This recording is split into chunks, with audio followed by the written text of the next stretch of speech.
성경에 보면은 이 바리새인이라는 그룹들이 나옵니다. 그들은 예수님 당시에 하나님을 아주 잘 믿는 그런 그룹이었어요. 그들은 11조도 꼬박꼬박 내고 일주일에 2번씩 금식도 하고 제도 짓지 아니하고 저건 율법을 잘 지켰음에도 불구하고 예수님께서는 언제나 그들을 아주 심하게 이렇게 질책하는 그런 장면들이 많이 나옵니다. 어느 날 이 바리새인들이, 자 본문을 봅시다. 마태복음 22장 15절을 보겠어요. 15절. 이에 바리새인들이 가서 어떻게 하여 예수로 말의 올무에 걸리게 할까 상론하고, 자 바리새인들이 모여서 예수님 자꾸 자기들 질책하니까 말로 올무를 딱 걸리게 하고 싶어서 서로 이렇게 의논을 했다, 이렇게 되어 있습니다. 그 어떤 의논이냐, 그 16절 17절 읽겠습니다. 자기 제자들을 헤롯 당원들과 함께 예수께 보내어 말하되, 선생님이여, 우리가 아노니 당신은 참되시고 참으로서 하나님의 도를 가르치시며 아무라도 끄리끼는 일이 없으시니 이는 사람을 외모로 보지 아니하심이니이다. 아주 예수님을 붕 이렇게 띄워서 아주 칭찬을 많이 한 다음에 이렇게 이야기합니다. 그러면 당신의 생각에는 어떠한지 우리에게 이르소서. 가이사에게 세를 바치는 것이 가하니까 불가하니까 한데, 그 당시는 이 가이사는 누군가 하면은 로마의 황제를 이야기해요. 로마의 황제를 가이사다, 이렇게 이야기했는데, 당시에는 유대인들이 로마의 식민지이기 때문에 자기들이 싫든 좋든 반드시 로마에다가 세금을 내야 되는 거예요. 세금을 내야. 그런데 이제 그걸 다 가지고 예수님을 올무에 걸리게 하려고 질문을 한 거예요. 이것을 세금 내는 게 맞는지, 그것이 틀리는 건지, 그걸 이야기한 거예요. 이건 예수님이 어떻게 대답을 해도 올무에 걸리게 돼 있어요. 그 세금 내는 것이 만약에 이 옳다 이러면은 분명히 이 사람은 친로마파다 해서 유대인 사회에서 완전히 매장해버리고 배척해버리고, 저런 사람이 어떻게 메시아가 되겠냐, 이렇게 이야기하겠죠. 그런데 만일에 세금 내는 것이 옳지 않다 이렇게 대답을 하면 이건 로마에 반대하는 사람이다, 로마를 획책하고 전복하려고 한다, 그러고는 그 로마 총독에게 고소하려는 그런 딱 속셈을 가지고 예수님께 물었죠.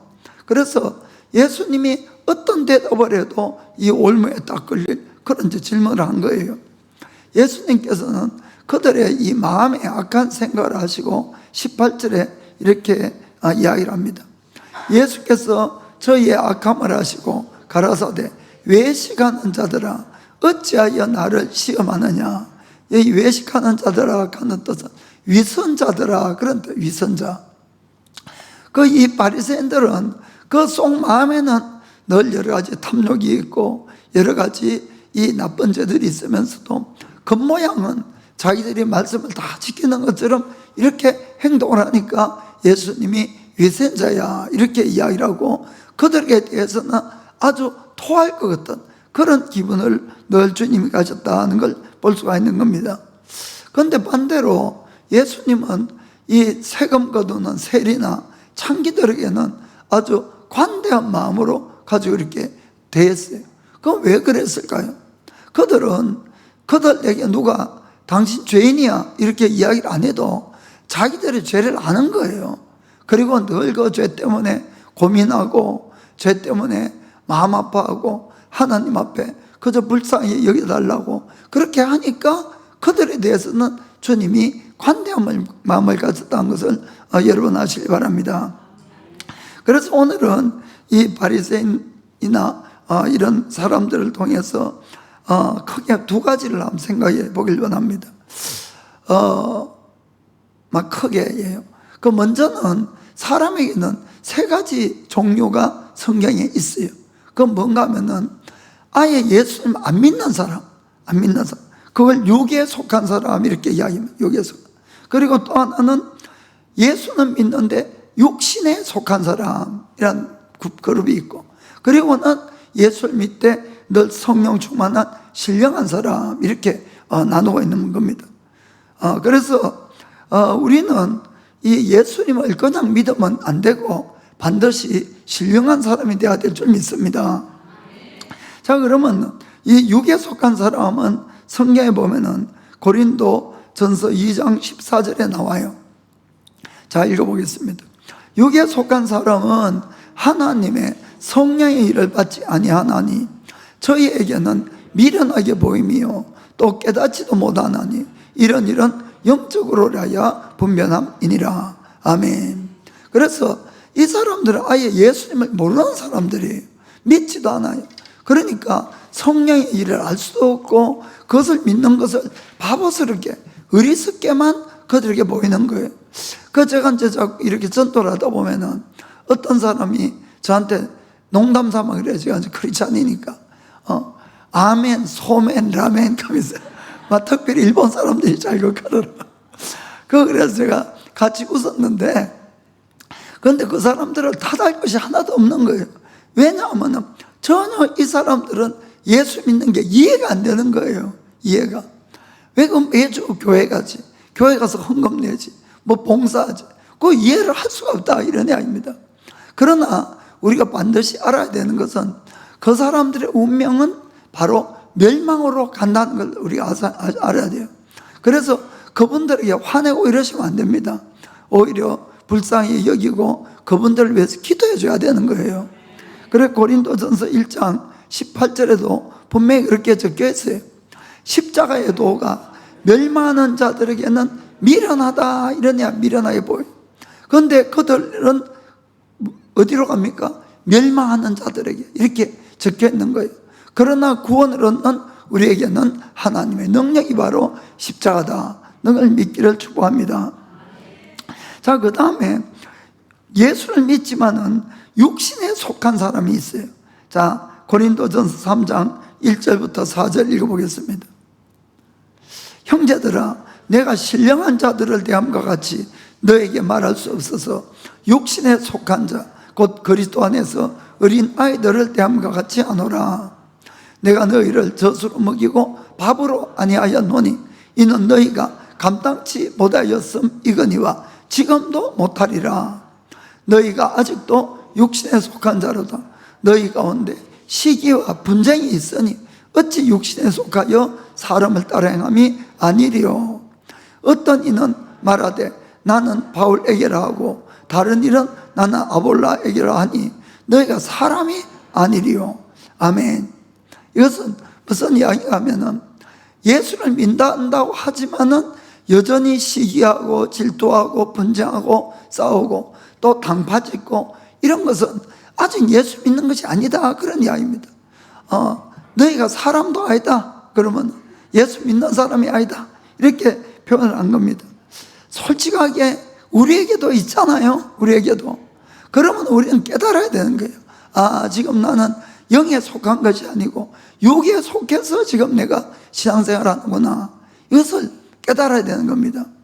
성경에만 나오는 것이 아니에요. 그래서 이런 사람들은 늘 헌신해라, 십자가 져야 된다, 이러면 시험 드는 거예요. 그러니까 그냥 오냐 해주고, 그리고 죄지도 회개하면 괜찮아 이렇게 해줘야 돼. 완전히 어린아이의 대함같이 할 수밖에 없다는 거지요. 그런데 그러시면 안 되는 것이, 우리가 육신에 속해서 신앙생활하면은 마지막은 멸망에 간다는 것을 여러분 이걸 분명히 잘 깨닫고 하셔야 되는 겁니다. 우리가 육신에 속한다는 뜻은 어떤 일이나 뭐가 생겨서 결정할 때마다 하나님의 말씀을 내가 따라가려는 것이 아니고 결국 나의 감정, 나의 생각, 나의 판단대로 가면은 전부 육신의 사람이에요, 여러분. 그러니까 그런 사람들은 아무리 열심히 기도를 하고 열심히 봉사를 하고 배워도 그 사람은 성장할까요, 안 성장할까요? 성장이 안 되는 거예요. 왜냐하면 결정할 때마다 결국은 말씀을 내가 나를 죽이고 말씀을 따라가야 성장을 하는데 결국 자기 생각을 따라가니까 성장이 안 된다. 그걸 바로 성경은 우리에게 말씀하는 겁니다. 그럼 그 사람은 그 사람대로 불평이 많은 거예요. 왜 그렇습니까? 나는 이렇게 열심히 하는데 일이 안 풀리는 거야. 내 마음대로 안 되는 거예요. 그러면은 자연적 불평, 불만만 나고 주위 사람들에게 짜증내게 되고 하나님한테도 원망하게 되고 결국 그런 사람이 육신대로 따라 사는 걸 그걸 이야기하는 겁니다. 우리가 예수 믿고 처음에는 그럴 수가 있어요. 아직까지 진리를 잘 모르니까. 그러나 내가 교회를 다니면서 양육을 받고 훈련받고 예배에 참석하면서 성장해 가야 된다는 것을 꼭 깨닫길 바랍니다. 그러니까 성장을 안 하게 되면은 계속 육신을 따라가니까 예수님을 믿어도 늘 힘든 일만 자꾸 생기는 거예요. 본인한테는. 그걸 여러분들이 잘 깨달으시고 나를 내려놔야 될 줄 믿습니다. 그래서 이분들은 조금 그 십자가를 지어야 되고 이런 말씀을 하면은 자꾸 시험에 드는 거예요. 왜냐하면 부딪히니까 자기하고. 그 아주 10년 전 이야기입니다만은 그때 이제 제자 훈련을 좀 처음 하고 이렇게 교회에서 새로 했어요. 그 조금 나이가 드신 분인데, 근데 그분은 우리가 예수를 믿으면은 말씀대로 사는 게 예수 믿는 건다 이야기하니까 좀 화를 내면서 어떻게 말씀대로 다 사냐. 그거 너무 놀랬죠. 그러면서 이런 거예요. 자기 생각에는 한 70% 말씀대로 살면은 그 사람 아주 훌륭한 크리스찬이래. 자기 생각에는. 그 결국 그분 조금 다니시다가 떠난 거예요, 교회를. 그러니까 결국은 내가 예수를 믿는다 그래도 육신을 따라가면 이런 일이 생긴다는 것을 여러분이 아시길 바랍니다. 그리고 또 어떤 분들은 말씀대로 살아야 된다니까 자기 힘으로 말씀대로 살려고 막 노력하는 분이 있어요. 이런 분은 좀 안타깝긴 해요. 안타깝기는.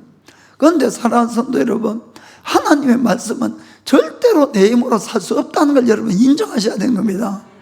그러니까 말씀대로 못 사는 걸 왜 줬느냐? 아니, 내가 자꾸 나를 내려놓고 하나님의 성령의 충만함을 얻고 내가 주님께 도움을 구할 때 살 수 있도록 되는 거예요. 그걸 여러분들이 잘 이해를 하셔야 됩니다. 그래야만이 하나님을 떠나지 않는 거예요. 우리가 한번 내가 예수 믿었다고 내 힘으로 말씀대로 다 살 것 같으면요, 우리가 예수님을 계속 믿지를 못하는 거예요. 무슨 말인지 아시겠죠? 그래서 절대로 말씀을 내 힘으로 살려고 노력하면 안 됩니다. 이거 안 돼. 불가능해요. 불가능. 만약에 우리 인간이 하나님의 말씀을 내 힘으로 살 수 있을 것 같으면 누가 죄 짓겠어요?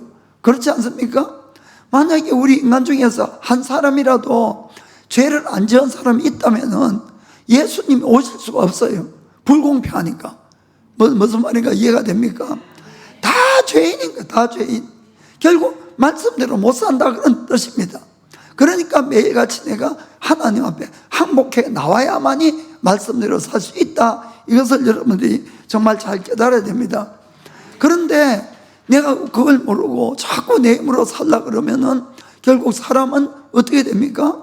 남들 보기에 말씀대로 사는 것처럼 폼을 잡으려면은 바리새인이 다 돼버리는 거예요. 무슨 말인지 아시겠죠? 속에는 더러움이 가득 찼지만 겉모양은 나는 죄 안 짓고 살아, 이런 모습을 보인다, 이런 이야기입니다. 그렇기 때문에 예수님은 바리새인을 자꾸 지적하고 그들을 혼을 내는 이유가 거기에 있는 거예요. 자, 마태복음 23장 25절 26절 보겠습니다. 화 있을진저 외식하는 서기관들과 바리새인들이여, 장과 대접의 겉은 깨끗이 하되 그 안에는 탐욕과 방탕으로 가득하게 하는도다. 소경된 바리새인아, 너는 먼저 안을 깨끗이 하라. 그리하면 것도 깨끗하리라. 아멘. 그래서 우리가 속이 깨끗하면은 그것이 밖으로 나오는 거예요. 윗선을 안 해도. 그래서 주님은 겉모양만 자꾸 만들려는 그런 바리새인들을 책망한 걸 볼 수가 있는 겁니다. 왜 우리가 육신을 따라 살면 안 되느냐? 결국은 하나님을 기쁘게 할 수도 없고 우리를 멸망의 길을 가게 만드는 게 바로 예수를 믿어도 육신 따라 사는 겁니다. 로마서 8장 7절 8절에 이런 말씀이 있어요. 육신의 생각은 하나님과 원수가 되나니 이는 하나님의 법에 굴복치 아니할 뿐 아니라 할 수도 없음이라. 그래 8절에 육신에 있는 자들은 하나님을 기쁘시게 할 수 없느니라. 아멘. 그래서 아무리 내가 육신을 따라서 노력한다고 해도 이 사람들이 주님의 법을 지킬 수도 없고 기쁘게 할 수도 없고 오히려 하나님과 대적되는 일만 자꾸 한다고 되어 있습니다. 그것뿐만 아니라 13절에 보면은 이렇게 되어 있어요. 너희가 육신대로 살면은 반드시 죽을 것이로되 영으로서 몸의 행실을 죽이면 살리니. 아멘. 그래서 예수 믿었다고 해도 이 사람들이 말씀을 따라가지 않고 결국 자기 생각, 욕심, 자기 판단을 따라가면은 죽는다는 거예요.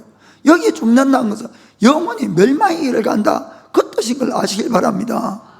그래서 우리가 이 예수를 믿는다고 다 천국 가는 것이 아니고 결국은 말씀을 따라 살고 성령 충만을 따라 살아야 가는 거예요. 그래서 우리가 예수 믿고 난 다음에 결국 내 속에는 두 가지가 싸웁니다. 육신의 생각과 성령의 생각이 있는 거예요. 그래서 우리가 육신의 생각이면 버리고 성령의 생각을 늘 따라 살아야 된다는 것을 꼭 아시길 바랍니다. 그 지난주도 이야기했지만은 우리가 결국 내 속에 있는 욕심 따라가고 내 감정 따라가고 내 판단대로 살게 되는 것, 그건 이제 육신의 생각이죠. 그러면은 구원을 못 받아요. 다시 한번 읽겠어요. 갈라디아서 5장 19절부터 21절까지 21절. 예. 육체의 일은 현저하니 곧 음행과 더러운 것과 호색과 우상숭배와 술수와 원수를 맺는 것과 분쟁과 시기와 분냉과 당짓는 것과 불리함과 이단과 투기와 술취함과 방탕함과 또 그와 같은 것들이라. 전에도 너에게 경계한 것 같이 경계하노니 이런 일을 하는 자들은 하나님의 나라를 유업으로 받지 못할 것이요. 아멘. 성경 분명히 경고하고 있다는 것을 여러분이 마음으로 꼭 새기길 바랍니다. 그런데 오늘 이거는 그래도 죄 짓는 것이 분명하니까 다 사람들이 이해가 되는데, 안타까운 것은 내 힘으로 자꾸 신앙생활을 해서 이 주저앉는 분들이 있는데 그분들은 좀 잘 들으시길 바랍니다. 하나님이 우리에게 원하는 것은 우리 힘으로 신앙생활하는 것이 아니에요. 결코. 이걸 여러분들이 잘 이해를 하시길 바랍니다. 주님은 겉모양으로 내가 죄 안 짓고 겉모양으로 내가 뭘 이렇게 신앙생활 잘하는 것, 이것이 아니고 정말 마음으로 말씀을 받아 마음으로부터 새로워지고 마음에서 하나님을 따라가기를 원한다는 것을 늘 아시길 바랍니다. 그러기 위해서는 우리는 항상 매일같이 성령님의 도움이 필요한 거예요. 이걸 여러분 잘 이해를 하세요. 그래서 늘 매일같이 하나님, 저는 정말 어제도 오늘도 이것도 잘못 저것도 잘못 생각하면 다 죄투성인데 주님 절 좀 불쌍히 여겨주시고 내가 이 죄를 이길 수 있도록 좀 도와달라고 늘 이 기도를 하기를 원한다, 이런 이야기입니다. 그래야만이 주님하고 딱 붙어 있는 거예요. 떨어지지 않고. 그래서 그냥 주님 앞에는 다 아시는데 폼 잡으시면 안 되는 거예요, 여러분들이. 그런데 만약에 이것을 자꾸 내 힘으로 하다가 보면은 어떤 일이 생기는가 하면은 바리새인들처럼 위선자가 점점 돼간다, 이런 이야기입니다. 교회를 그래도 내가 10년 다녔는데 20년 다녔는데 집사인데 그러다 보니까 남 앞에 내가 연약함을 보이기도 싫고 이러면은 거룩한 척하고 바로 사는 것처럼 하고 이러다 보면은 이 잘못되기가 쉽다, 이런 이야기입니다. 그래서 이 바리새인들은 자기 힘으로 그걸 하다 보면 어떻게 될까요? 하나님의 도움을 청하지 않는 거예요. 하나님 앞에 잘못했다 소리도 안 하는 거예요. 그리고 하나님의 도움을 안 청하면은 굳이 감사도 할 것도 없어요. 무슨 말인지 알겠습니까? 그리고 자기처럼 못 사는 사람 보면 어떤 생각이 들까요? 아이고 저 인간은 이렇게 하는 거예요, 늘. 그러니까 그런 것도 다 죄인데도 불구하고 자기는 죄인이 아닌 줄 착각하고 산다, 이런 이야기입니다. 그래서 여러분, 이 바리새인들은 그 기도를 보면 잘 알 수 있죠. 자, 누가복음 18장 10절부터 12절 읽어보겠어요. 두 사람이 기도하러 성전에 올라가니 하나는 바리새인이요 하나는 세리라. 바리새인은 서서 따로 기도하여 가로되 하나님이여 나는 다른 사람들 곧 토색, 불의, 간음을 하는 자들과 같지 아니하고 이 세력도 같지 아니함을 감사하나이다. 나는 일에 2번씩 금식하고 또 소득의 11조를 드리나이다 하고. 아멘. 이 사람들이 이런 신앙생활을 하는 것이 잘못됐다는 뜻은 절대로 아닙니다. 그것은 우리가 해야 될 일이에요. 그러나 이 사람의 기도를 한번 보세요. 하나님 앞에, 하나님 나 이런 죄가 있고 저런 죄가 있고, 하나님 나는 이런 연약함이 있고 저런 연약함이 있고, 하나님 날 좀 도와주세요. 나 잘못했어요. 나를 새롭게 해주세요.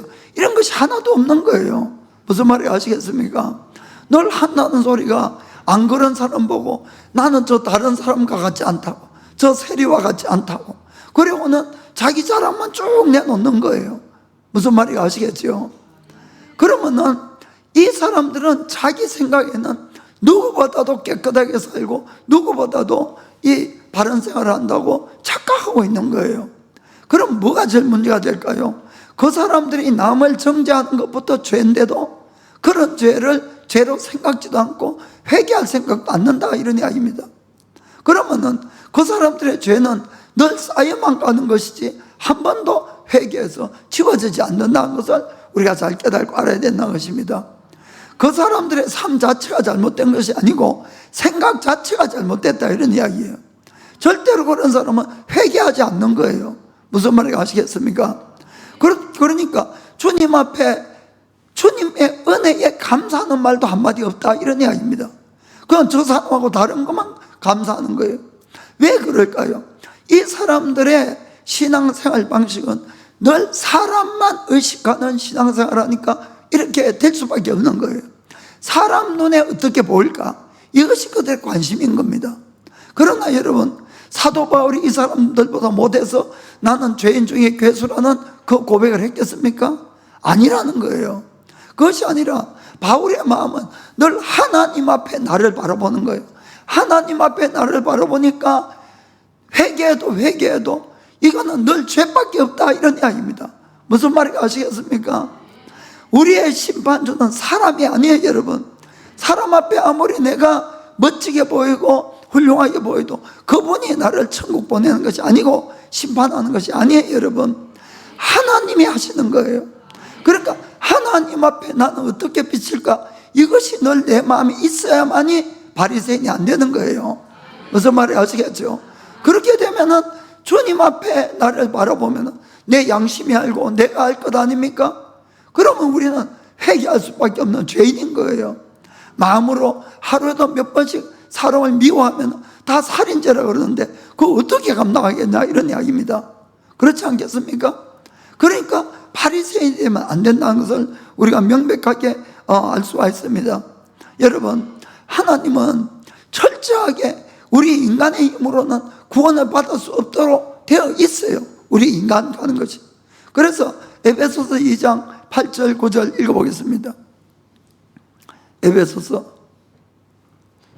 자, 너희가 그 은혜를 인하여 믿음으로 말미암아 구원을 얻었나니 이것은 너희에게서 난 것이 아니요 하나님의 선물이라. 아멘. 그러니까 우리가 구원받는 것은 우리가 행위해서 잘해서 구원받는 것 절대로 아니라는 거예요. 우리가 하나님의 은혜 때문에 믿음을 가지고 받아들여서 구원받은 겁니다. 이것은 하나님의 선물이다. 그 이자 9절에는 자, 행위에서 난 것이 아니니 이는 누구든지 자랑치 못하게 함이니라. 아멘. 하나님, 나는 이렇게 잘해서 천국 갔습니다. 이 소리 아무도 못하는 거예요. 무슨 말인지 아시겠죠? 우리 모두 다 죄인이었는데 예수님의 보혈의 공로 때문에 죄 씻음을 받고 천국 간 거예요. 그것이 우리가 구원을 받는 것이고, 신앙생활도 여러분, 내가 구원받았다고 신앙생활을 하는 것이 아니고 매일같이 예수님과 딱 붙어 있어야만이 신앙생활이 가능하다는 걸 아시길 바랍니다.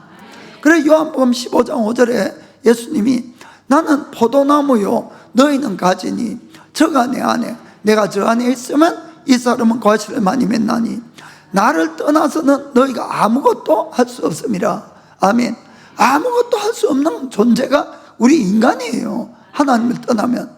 그러니까 예수 믿고 있는 것도 하나님 덕분, 우리가 매일같이 신앙생활하는 것도 하나님의 은혜를 구해야 된다는 거 아시기 바랍니다.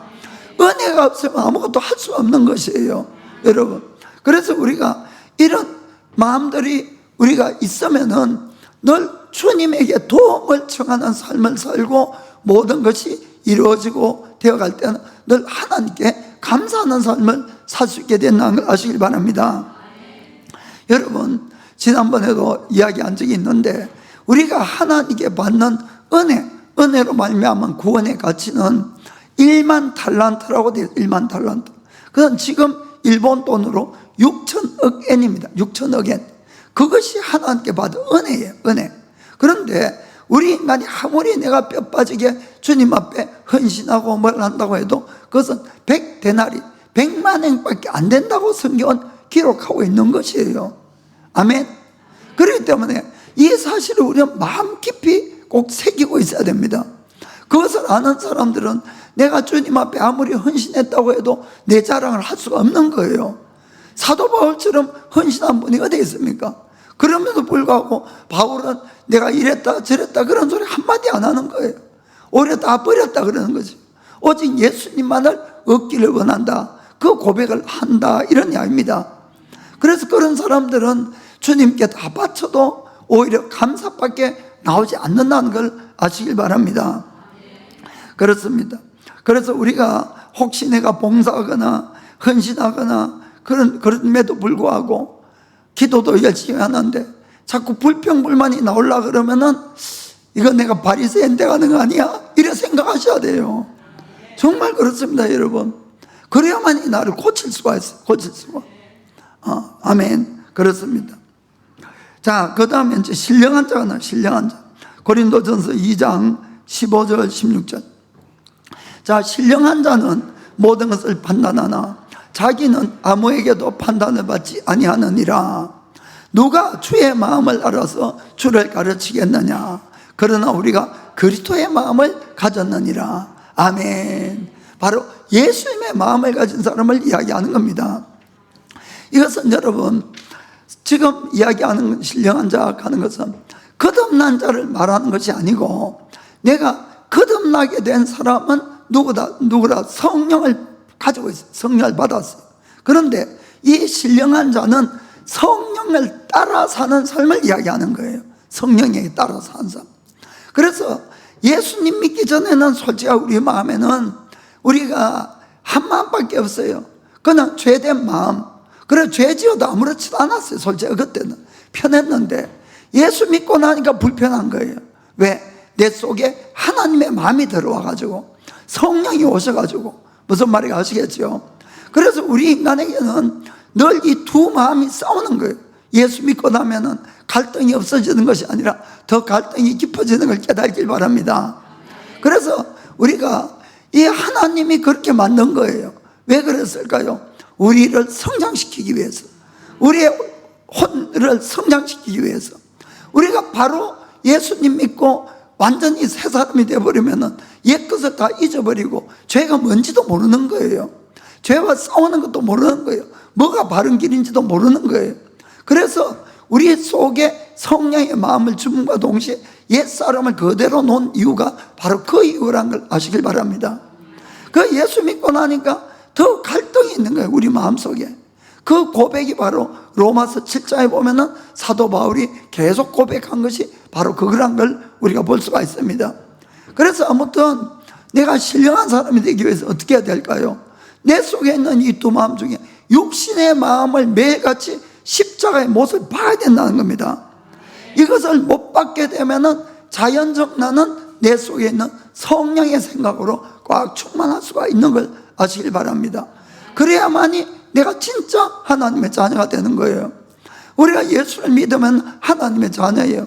그러나 정말로 내가 하나님의 자녀답게 살 수 있는 길은 성령을 따라 살아야만이 하나님의 자녀가 될 수 있는 겁니다. 그래서 로마서 8장 14절에 그렇게 되어 있습니다.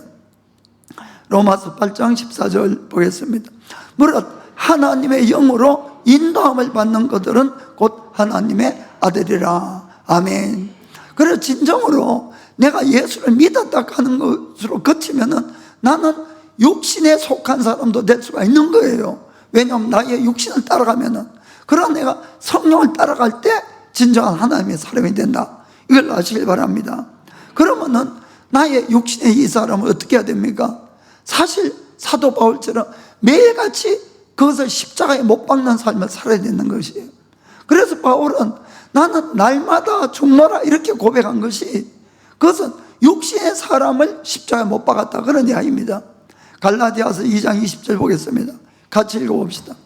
내가 그리스도와 함께 십자가에 못 박혔나니 그런즉 이제는 내가 산 것이 아니요 오직 내 안에 그리스도께서 사신 것이라. 이제 내가 육체 가운데 사는 것은 나를 사랑하사 나를 위하여 자기 몸을 버리신 하나님의 아들을 믿는 믿음 안에서 사는 것이라. 아멘. 우리는 늘 이 고백을 해야 되고 이 기도를 해야 되는 겁니다. 주님, 오늘도 나의 이 모든 육신의 생각을 주님과 함께 십자가에 못 박히기를 원합니다. 주님, 나의 그 사람을 십자가에 못 박혀 달라고. 그러면은 내 속에 계신 성령님만 나와 함께 역사하는 아시길 바랍니다. 그래서 내가 성령님을 따라 살 때 그때 육신을 이길 수 있는 거예요. 갈라디아서 5장 16절에 그 말씀이 있습니다. 내가 이르노니 너희는 성령을 쫓아 행하라. 그리하면 육체의 욕심을 이루지 아니하리라. 아멘. 그래서 예수를 믿었다고 다 하나님의 사람이 되는 거 아니에요, 여러분.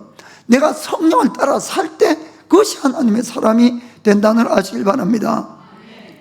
그리고는 너무너무 중요한 것이, 내가 이제 성령을 따라 살 때 그때부터 하나님은 나를 통해서 본격적인 일을 시작할 수가 있는 거예요. 그 사람을 통해서. 여러분, 우리는 에베소서 2장 10절에 보면은 하나님이 만드셨고 그리스도 예수 안에서 선한 일을 위해서 만들었다고 되어 있고, 선한 일을 행할 수 있도록 우리에게 모든 일을 미리 준비해 놨다고 이렇게 말씀하는 거예요. 그래서 우리 모두에게는 하나님의 이미 준비가 있는 걸 믿으시길 바랍니다. 그럼에도 불구하고 대부분의 크리스천들이 하나님의 예배하심을 맛보지도 못하고 세상 끝나는 걸 저는 많이 봅니다. 왜 그럴까요? 하나님이 우리를 위해서 준비한 모든 것들 다 감추어 있어요. 그래서 모르는 거예요. 고린도전서 2장 9절 보겠습니다. 고린도전서 2장 9절. 기록된 바 하나님이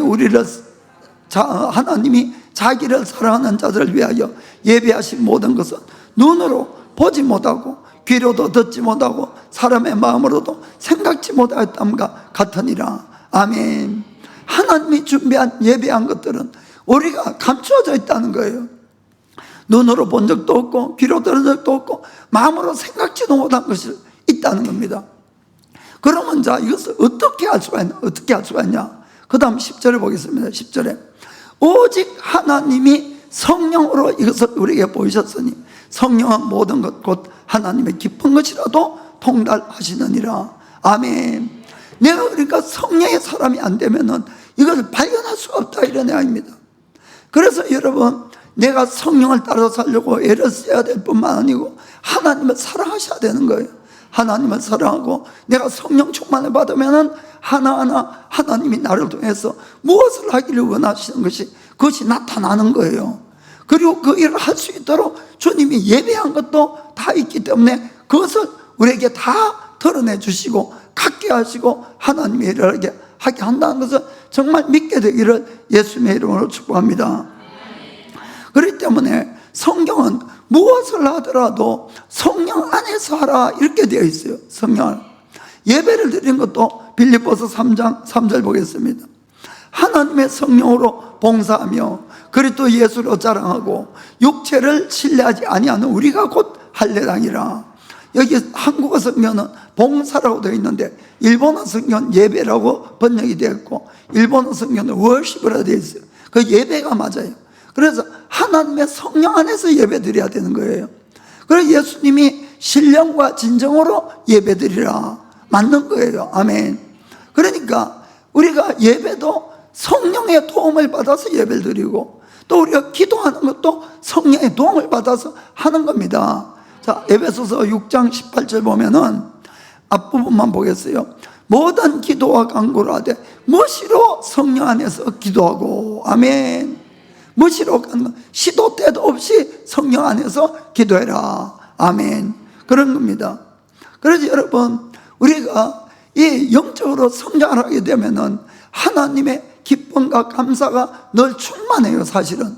그리고는 시련이 없다는 뜻이 아닙니다. 그러나 내 마음은 늘 기쁨과 감사가 충만하고, 그리고 주의 일을 감당하고 주님으로부터 여러 가지 것들을 또 정보를 얻기도 하고, 또 그 일을 하기 위해서 모든 필요도 채워주시고, 그런 일들이 계속 반복적으로 일어날 수 있는 겁니다.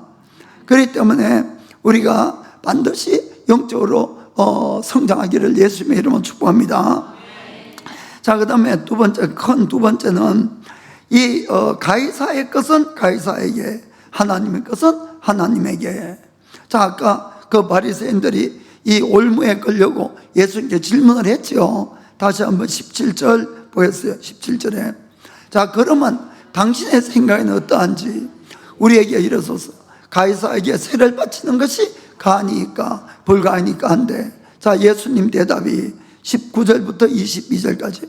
자, 새 돈을 세금 내는 돈을 내게 보이라 하시니 데나리온 하나를 가져왔거늘, 예수께서 말씀하시되 이 형상과 이 글이 누구의 것이냐? 가로되 가이사의 것이니이다. 이에 가라사대 그런즉 가이사의 것은 가이사에게, 하나님의 것은 하나님께 바치라 하시니. 22절. 저희가 이 말씀을 듣고 기이 여겨 예수를 떠나가니라. 아멘. 여기 기이 여겨 가는, 아주 깜짝 놀랐어. 그들은 올무에 딱 걸려고 예수님께 질문했는데 예수님이 너무너무 지혜에 넘치는 대답을 한 거예요. 그들이 현재 통용되는 것이 로마 화폐였거든, 로마. 그리고 거기에 당연히 로마 황제인 가이사의 얼굴이 찍혀 있고 글이 적혀 있어요. 그걸 갖다 주니까, 그러면은 가이사의 것은 가이사에 주고 너희들 하나님 것은 하나님께 줘라.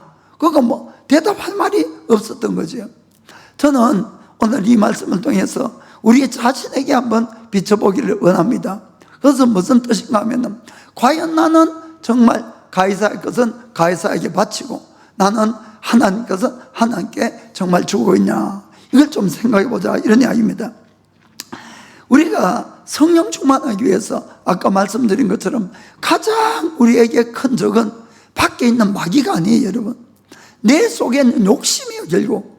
이 욕심을 못 버리니까 마귀가 그걸 건들면은 우리가 그 욕심을 턱 붙잡는다, 이런 이야기죠. 우리 욕심 속에는 여러 가지 있습니다. 식욕도 있고 성욕도 있고 명예욕, 또 이 재물욕, 권력욕, 지식욕, 이런 것들이 있지만은 그 중에도 일반적으로 가장 강력한 것은 재물, 돈에 대한 욕심, 돈에 대한 욕심. 왜냐하면은 돈만 있으면 나머지는 다 살 수 있잖아요. 그러니까 돈만 있으면 되는 거예요, 어떤 면에서. 그래서 성경에도 하나님과 동격으로 비교해서 조심하라 하는 것은 재물욕이에요, 재물욕. 한 사람이 두 주인을 섬기지 못하라니,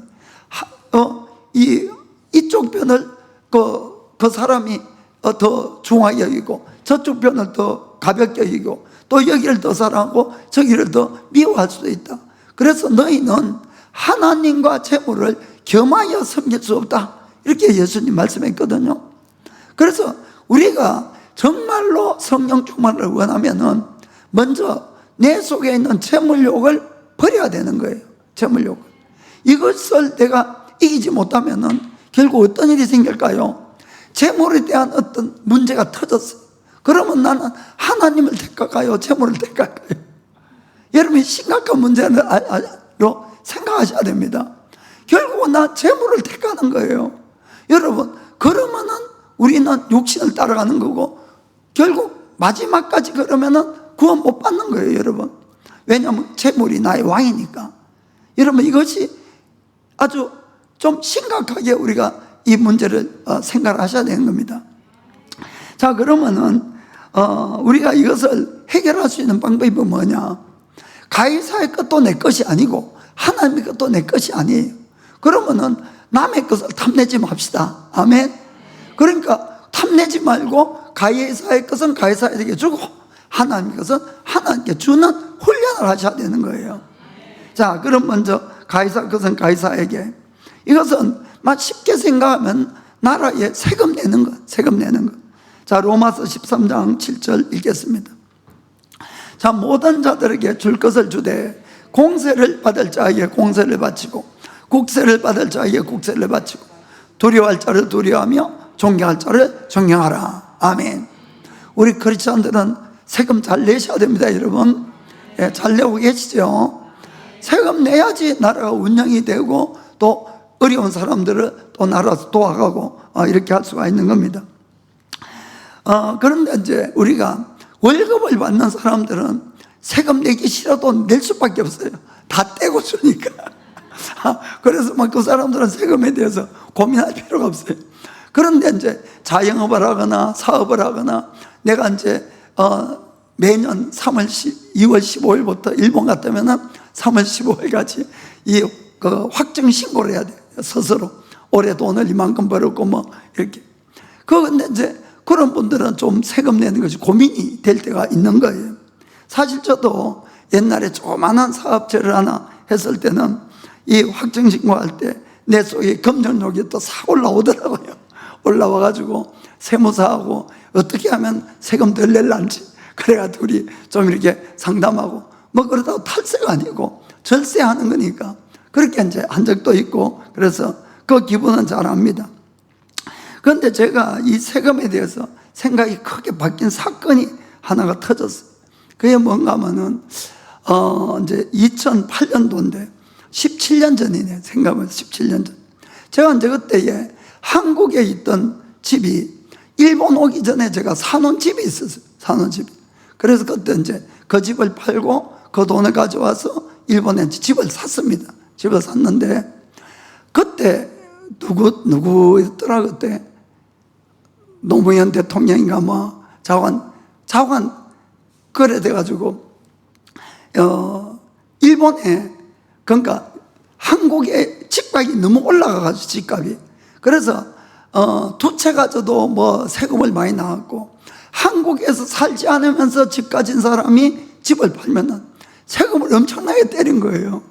그래서 제가 그 집을 팔고 한국서 세금을 1억 5천만 원 낸 거예요. 좀 놀래주세요. 다들 부장 같다. 그래가지고는 그래도 뭐 할 수 없죠. 뭐. 그래서 세금 내고 왔는데 더 큰 문제가 생겨. 일본에 와가지고 제가 이제 그건 제가 일본에 오기 전에 집을 사놓고 여기 와서 이제 한국에서 판 돈이기 때문에 저는 그걸 확정신고를 안 해도 되는 줄 알았어요. 매년 제가 해왔지만은 그거는 상관이 없다고 생각해서 제가 이제 확정신고를 안 한 거예요. 그거는 속이려고 한 것이 아니고 서류고 뭐고 다 있기 때문에 하면 됐는데 그건 이제 3월 15일 마감인데 그 다음에 7월 달에 세무서에서 연락이 왔더라고요. 당신 한국에서 돈을 이렇게 많이 돈을 보내왔는데 왜 신고를 안 했냐. 그래서 바로 이제 세무서를 쫓아갔죠, 제가. 그래서 설명을 했어요. 서류 다 들고 세금 낸 거고 하고. 그런데 그래 당신 그건 알겠는데 이거 확정 신고를 안 하면은 이거를 세금을 내야 된다는 거예요. 이런 일이 어디 있냐고 제가. 그게 법이라는 거예요. 그래서 제가 너무너무 억울한 거예요. 그래가지고 일본서 무려 세금을 800만 원 또 N으로 그게 이제 확정이 됐어요, 나중에. 제가 정말 열 너무 받더라고. 그래가지고는 막 좀 항의를 이렇게 하니까 그 세무사 직원도 제가 너무 억울한 걸 알지요, 사실은. 세금 다 내고 그것도 한국서는 배나 더 내고 왔는데 그건 말도 안 되니까. 그래, 이분이 그러더라고. 너무 미안해 하니까. 나보고 도둑놈이라고 하세요. 그러더라고. 그분도 제 기분을 알고는 좀, 그러니까 무슨 말로도 욕을 해도 좋다고 이제, 그러더라고. 그래서 제가 거기서 폼 좀 잡았죠. 나는 크리스찬이라서 그런 욕 안 한다고. 그런데 좀 갔다 와가지고 하나님한테 불평불만을 막 쌓였죠. 하나님 도대체 뭐 이런 일이 어디 있냐고. 이건 아주 정당하게 내가 이렇게 했는데 하나님 800만에 어디 이게 제가 이걸 빌려야지 제가 낼 수가 있는 그건데, 그래 막 항의를 하고 너무 억울하다고 솔직히 아니하기로. 그래가 막 불평하고 원망하고 며칠간이나 제가 막 하나님 앞에 투정을 했어요. 그런데 이제 불평하다가도 힘이 없잖아요. 하나님은 막 우리가 갈 때는 조용하세요. 우리가 힘이 쭉 빠져가지고 가만히 있을 때 그때 말씀을 하시는데, 저한테 속으로 그러시는 거예요. 너 일본을 사랑하니? 가더라고. 대답할 말이 없더라고, 솔직하게. 그래 한참 있다가 대답은 해야 되니까 제가 떨떠름하게 조그만하게 사랑합니다. 그 일본 사람 사랑하냐? 또 제가 말을 못하겠어요. 그래 한참 있다가 제가 사랑합니다 그랬어요. 그 주님의 저한테 묻은 것은 그거였어요. 그 두 마디밖에. 그런데 그 말을 하고 나니까 제 속에서 이런 생각이 확 올라오더라고요. 나는 진짜 선교사를 지금 와서 복음 전한다고 이러고 있는데 나는 진짜 일본을 사랑할까? 이 마음이 탁 드는 거예요. 그러면서 또 드는 마음이, 어떤 선교사들은 자기가 선교하라고 한 그 나라에서 정말 너무 힘들어가지고 아이들이 죽기도 하고, 또 그 선교지에서 건강을 해치기도 하고, 어떤 사람은 심지어 그곳에 박해를 받아서 자기 목숨까지 잃기도 하는데, 도대체 나는 뭐지? 내가 정말 일본을 사랑하는 거야?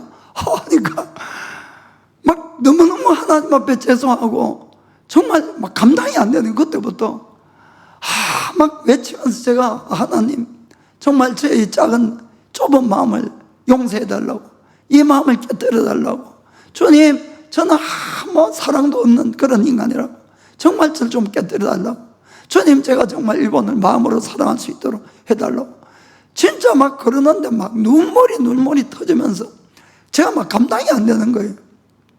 그래 막 실컷 울고 이제 나니까 그때 억울이고 뭐고 하나도 없더라고요. 그런 생각이 싹 없어졌어요. 그리고 그 다음에 이제 세금에 대해서도, 그래 내가 도울 수 있으면 뭐라도 도와야지, 오히려 이런 마음이 드니까 그건 당연한 의무예요. 돕는 것도 아니고. 그런데 그런 마음이 드는 것이 너무 이제 감사함으로 그렇게 되더라고요.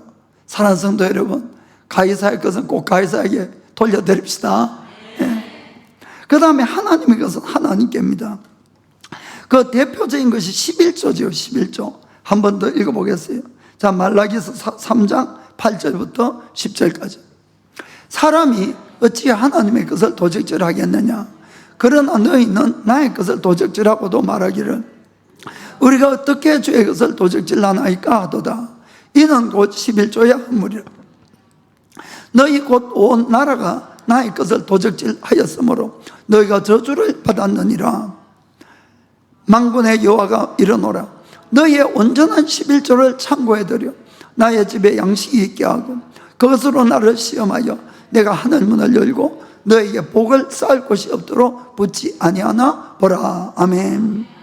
저는 정말 11조야말로 나에 있는 이 재물욕을 끊어버리고 하나님의 복을 받는 정말 비결이라고 저는 마음으로 믿습니다. 11조에 관해서는 몇 번 제가 설교를 해서 오늘은 하지 아니하고 그냥 간증을 안 하고 마치겠습니다. 제가 이제 교회를 개척하고 3년 후에 이 건물에 3층에 이제 우리가 새 들어왔어요. 들어왔는데 매달 20만원, 30만 원이 부족한 거예요. 지금까지 큰 건물 매달 들어온 것도 그렇고, 지금 여기 이제 집세가 갑자기 확 올라가가지고 그 60만 3천원 냈어요. 이게 그 지금까지 집세 10만 원 내다가, 그러니까 갑자기 20만 원, 30만 원이 부족해서 그것이 이제 너무너무 걱정이 되는 거예요. 제가 그래서 집에 가도 잠도 안 오니까 어차피 잠도 안 오는 거 교회 와서 기도나 하자 해서 매일 밤마다 교회 와서 머물면서 이제 그때 기도를 했어요. 그런데 기도를 한참 하는데 갑자기 이런 생각이 탁 떠오르는 거예요. 저희 교회는 이제 통장이 2개가 있는데 하나는 일반 헌금, 하나는 선교 헌금, 이런 이름으로 통장이 있어요. 그래서 이 선교 헌금은 지난번에 처음부터 이야기했지만은 교회 모든 헌금의 11조를 그걸로 이제 다 넣었다가, 그거는 저희 교회를 위해 쓰는 것이 아니고 다른 교회나 선교단체나 이렇게 쭉 쓰는 그런 헌금이었어요. 그런데 그때 어떤 사정이 있어서 11조 통장에 300만 원이 있었어. 사실 큰 돈이죠. 그것도 설명하려면 한참 긴데 막 그건 안 하고 자원 300만 원. 갑자기 그 통장이 딱 생각이 나면서, 그래, 그 통장에서 뺐으면 되겠다 하는 생각이 딱 드는 거예요. 제가 11조에서 그 생각이 든 거예요. 그래서 그 300만 원 가는 거기에 이제 저한테 유혹으로 딱 오더라고요. 그 무슨 생각이 들었는가 하면은, 매달 20만 원, 30만 원 부족하지만은 그 300만 원 가져와가지고 채우면은 적어도 한 1년, 1년 반은 그걸로 버틸 수 있지 않겠냐, 그런 생각이에요. 사실은 집세를. 왜냐하면은 이 상태로 몇 달 안 돼서 뭐 분명히 집세 못 내는 건 뻔하니까 그런 생각이 들었어요.